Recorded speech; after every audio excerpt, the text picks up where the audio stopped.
Power star Pawan Kalyan birthday సందర్భంగా తన కూతురు స్పెషల్ గిఫ్ట్ ఇచ్చింది.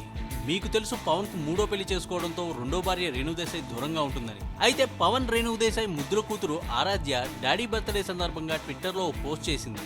తన తండ్రి ఫోటోను రేణు దేశాయ్ తన ఫోన్లో ప్రొఫైల్ గా పెట్టుకోమని సూచించింది. కూతురు కోరికతో పవన్ ఫోటోను వెంటనే ప్రొఫైల్ ఫోటోగా పెట్టుకుంది. సో తన తండ్రి తల్లి కావాలని ఆరాధ్య కోరుకుంటుందని చెప్పవచ్చు.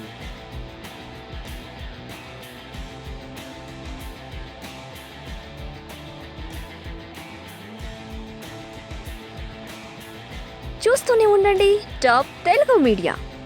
ఈ వీడియోపై మీ విలువైన కామెంట్స్ ని మాతో షేర్ చేసుకోండి. అండ్ ఇంకో విషయం, సబ్స్క్రైబ్ చేసుకోవడం మర్చిపోకండి.